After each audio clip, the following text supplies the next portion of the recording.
The story begins with a man driving his car to go somewhere. This man is named Victor, and he is a professional hitman. It is revealed that Victor is the most elite hitman who only wants to work for big bosses at costly rates. Victor's goal now is to go to the biggest mafia boss in Mexico because the mafia boss will give Victor a job. Arriving there, the biggest Mexican mafia boss, Javier, was seen.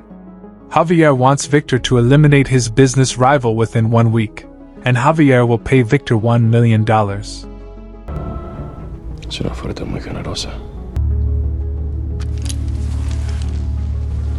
Hearing this, Victor refused because usually, once Victor had worked, the pay would have reached $3 million. Victor also said that the person targeted by Javier had now contacted him and was ready to pay double for Javier's head. However, because of his professionalism, Victor refused the target's offer because Javier had contacted Victor first. Then, Victor told Javier to tell his men in the back to immediately lower their weapons because it was very disrespectful. However, because they did not want to listen, Victor immediately killed the guard.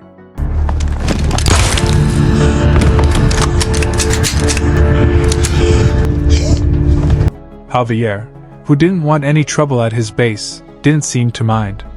Then, Javier agreed to pay Victor $3 million as long as Victor could eliminate his target in 3 days. However, Victor suddenly raised his rate to $3.5 million because Javier's men had been rude. In the end, they mutually agreed, and Victor quickly left Javier's headquarters. Mi precio acaba de subir.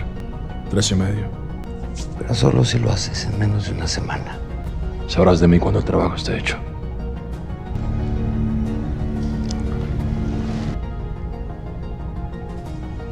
At the same time, several women were locked up in Javier's room.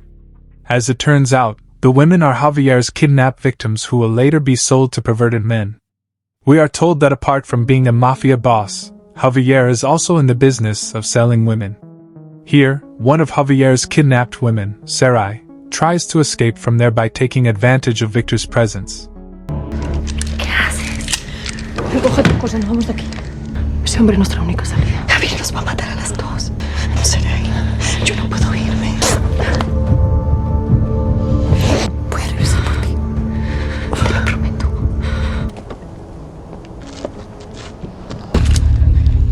Maneja. When Victor is about to leave, he is suddenly held at gunpoint by Sarai, who has infiltrated his car. Sarai asked Victor to take her out of the base right now. On the way, Victor asked why Sarai wanted to leave Javier's base. Sarai replied that she had been kidnapped by Javier when she was 15 years old. From then until now, Sarai has always been used as a slave to fulfill Javier's lust. Sarai also explained that after Victor finished off his target, Javier would never pay Victor. In fact, Javier had planned to kill Victor after Victor successfully completed the mission. Then, on one occasion, when Sarai was off guard, Victor beat Sarai until she fainted. Necesito que me ayudes.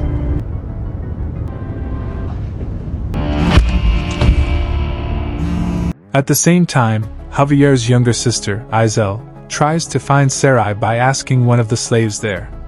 However, not finding Sarai, Isel finally realized that Sarai must have run away with Victor's car. When Sarai woke up the next morning, she was bound in the motel bathroom.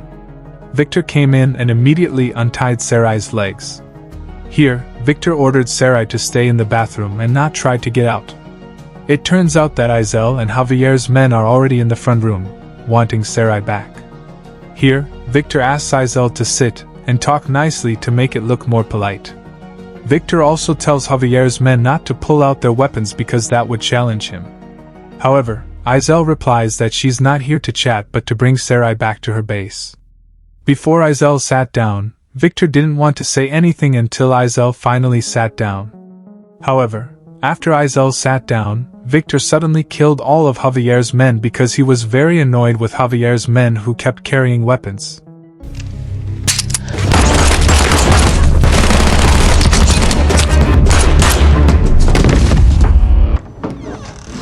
After that, Victor said that if Javier really wanted to hire his services, There was no way he would have sent armed men to approach him. Victor also said that from now on, his contract with Javier was officially cancelled. Hearing this, Izel tries to convince Victor that they did not come here to hunt him down, but only to bring Sarai. However, if Victor didn't want to return Sarai, then it meant that Victor had dealt with Mexico's ruling monster. Izel also said that if Victor wanted 10 women, Javier would give them to him, but not Sarai because Sarai was Javier's favorite slave. Hearing Izel's ramblings, Victor shot Izel in the leg for being disrespectful. Lo único que vas a hacer es que vas a despertar al monstruo. Kemudian, Victor menyuruh Ije untuk pulang sebelum dia menghabisinya. Sarai, sal del baño. Ven aquí. Párala. Cuidado. Vámonos. ¡Regresa, hijo de puta! ¡Están muertos! The next day, Izel, already at Javier's headquarters, was upset with Victor's brutal treatment. They eventually planned to provoke Sarai and Victor by torturing one of Sarai's close friends, who is also their slave. On the other hand, Sarai and Victor are seen having lunch at a shop. Here, a curious Victor asks why Javier wants Sarai so much. Sarai explains that Javier is obsessed with her because of Sarai's beautiful face. Shortly after, Sarai asks permission to go to the toilet because she needs to pee. Not long after, two thugs who had just exited a car approached the restaurant. A few minutes later, Sarai, still in the toilet, suddenly heard a gunshot. When checked, it turned out that the gunshot came from Victor, who had just finished off the two thugs because he knew they were about to arrest Sarai. Victor, who felt bad for the shop owner, immediately gave his sports car as compensation for being rude in the shop. ¿Quieres un coche nuevo?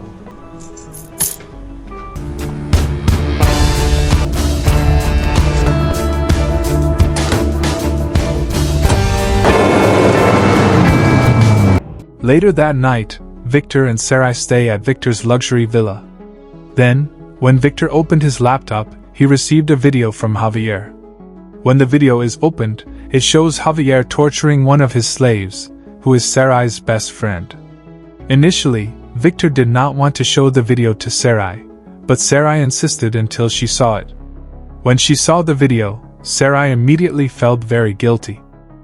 In the video, Javier said that her friend would continue to be tortured if Sarai did not return.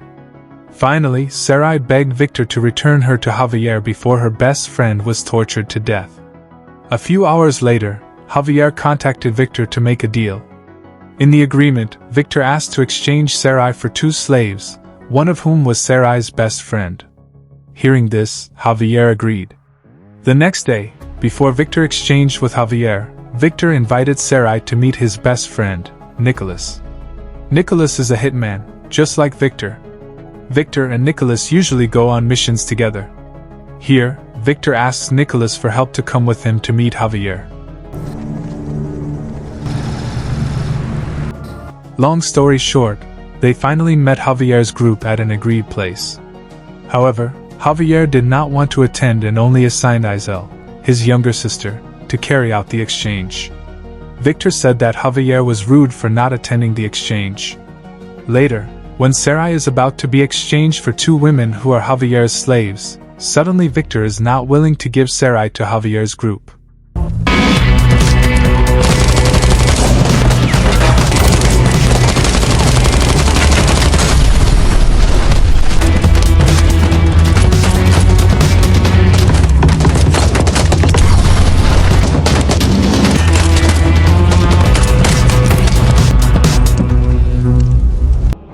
After killing them all, it turned out that Izel was still alive and managed to shoot Sarai's best friend before Izel was also finished off by Victor.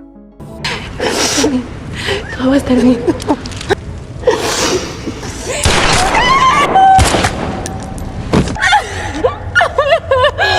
Then they left the place.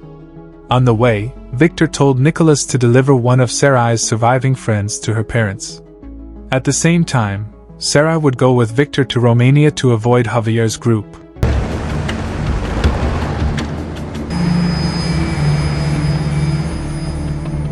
Meanwhile, Javier is vengeful towards Sarai and Victor because, due to their actions, Izel dies badly. Javier vowed to continue targeting Victor and Sarai wherever they went.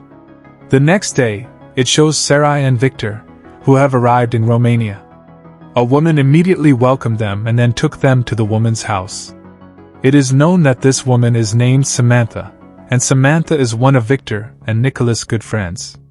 Then, Victor gave Sarai a gun just in case and told Sarai to stay with Samantha for a while.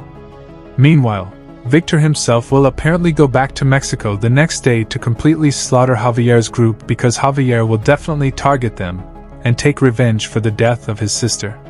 The next day, we see Sarai and Samantha relaxing in the house. Meanwhile, Victor is at the airport preparing to fly to Mexico.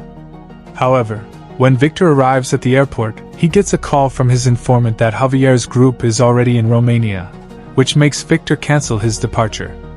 Back to Sarai, who ventured to ask Samantha about Victor and Nicholas' lives. Samantha then tells the story of Victor and Nicholas, orphans raised by a priest since childhood. However, the priest who raised them was the head of a Hitman organization. So it's no wonder that when Victor and Nicholas grew up, they became great hitmen most feared by other hitmen. While Samantha was telling her story, there was a knock on her door. Sensing a threat, Samantha immediately tells Sarai to hide in a special room. As it turns out, it was Javier's men who approached them and shot Samantha in the shoulder. Javier immediately ordered his men to find Sarai while he interrogated Samantha. Samantha lied here, saying Sarai had left with Victor earlier that morning. However, since Javier didn't believe her, he didn't hesitate to shoot her again. Revisen la casa. Te dije que no hay nadie aquí.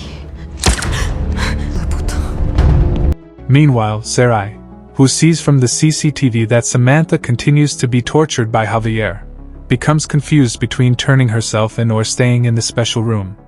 It wasn't long before Javier shot Samantha again, which made Sarai decide to come out and turn herself in. At the same time, Victor, who did not leave and has returned, immediately finishes Javier's men one by one until nothing is left. Samantha, ¿estás bien? Ven aquí. Déjame verte. Siempre seré tuya.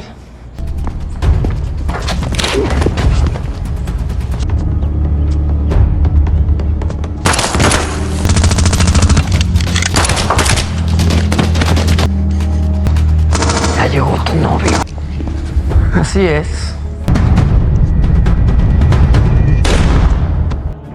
Just as Victor was about to go inside, a gunshot was heard. As it turned out, Sarai had just finished Javier off with a gun that Victor had previously given her. Meanwhile, Samantha had apparently died while being interrogated by Javier. After that, Victor and Sarai went to a church to meet Nicholas, who was told that this was the place where Nicholas and Victor were raised by a priest. Then, Victor told him that 6 months ago, the priest had asked Victor to kill Nicholas because Nicholas was considered disobedient to his orders. Because of this, Victor was forced to kill the priest, who he already considered his own father, because Victor cared more about Nicholas. However, for now, Victor will kill Nicholas because he thinks Nicholas has conspired with Javier. No one knew where Samantha's house was except him and Nicholas. Hearing this, Nicholas denied that he had ever betrayed Victor. However, if Victor didn't believe him, he was willing to let Victor finish him off now. Me jodas, Nicolás. ¿Qué dices?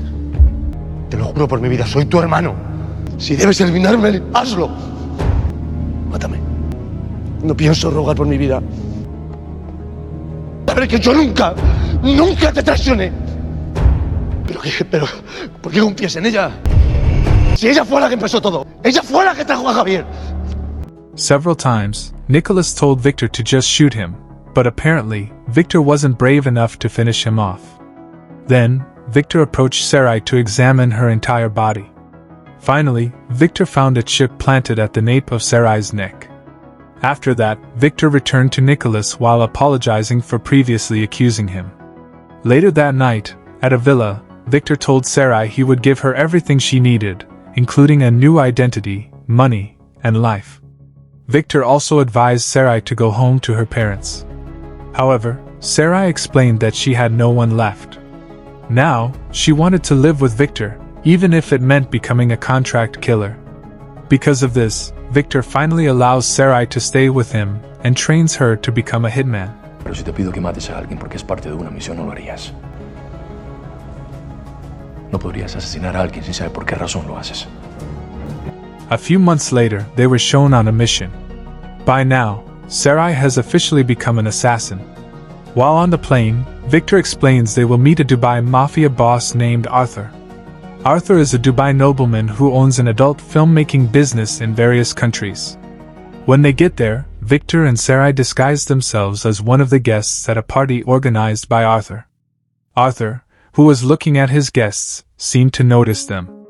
Arthur is willing to pay the guests handsomely if he likes the guest's style of play. Soon, Victor and Sarai were also playing. Arthur, who saw their good looks and beauty, immediately told them to play with him in a private room. Before entering the private room, Victor and Sarai were first checked by Arthur's men. Then, Arthur told Victor and Sarai to play well. After that, he would taste Sarai's body too. Hearing this, Victor could only accept Arthur's request. However, before the main event began, Arthur went into a special room to get a drink. That's when Victor also entered and paralyzed Arthur. Here, Victor told Sarai to read the envelope in the drawer. The envelope's contents apparently explained that Arthur's wife, who had been ill for a long time, could no longer live with Arthur. His wife had long wanted to commit suicide. Still, Arthur prevented her and kept her in a particular room. It was discovered that the person who had hired Victor and Sarai was Arthur's wife. However, they were hired not to kill Arthur but to kill his wife in front of Arthur's eyes. Es Arthur, tu esposa, Mary. ¡No! Arthur was also told that inside the letter was a memory containing evidence of Arthur's crime of producing various adult films. So if Arthur did not want to go to jail, he had to stop his business immediately. Long story short, Victor and Sarai are now in Spain. For months, they have both enjoyed an increasingly close relationship. That morning, Victor received news from Nicholas, his best friend, that someone wanted to meet him. At first, Victor wanted to take Sarai to meet the client, but seeing Sarai was fast asleep, Victor decided to go alone to meet his client. But not long after Victor left, a sudden knock on the house door forced Sarai to wake up and open it, and it turned out to be Nicholas. Sarai was very confused as to why Nicholas was pointing a gun at her. Nicholas explained that he felt isolated by Victor since Sarai's arrival. Therefore, Nicholas plans to finish Sarai off right now. However, luckily, Victor came back because he had left his mobile phone behind, and there was a fight between the two of them.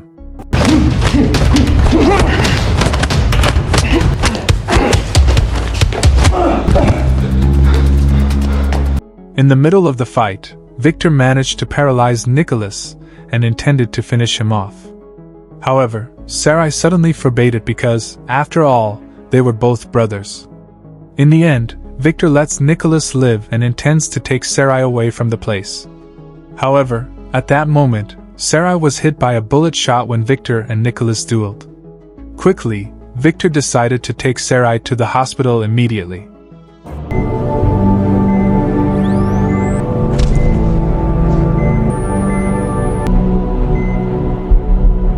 Five days later, Sarai finally regained consciousness, and Victor said that from now on, Sarai should start her own life. Living with Victor would only endanger Sarai, even though Victor was actually in love with her. However, he had to do this for Sarai's safety. As a result, the two of them were separated from then on. 2 years later, it shows Sarai, a professional hitman. At that time, Sarai had a mission to kill someone, but without Sarai realizing, apparently, there was also Victor, and they happened to be given the same mission by the client who hired his services. And the movie is over.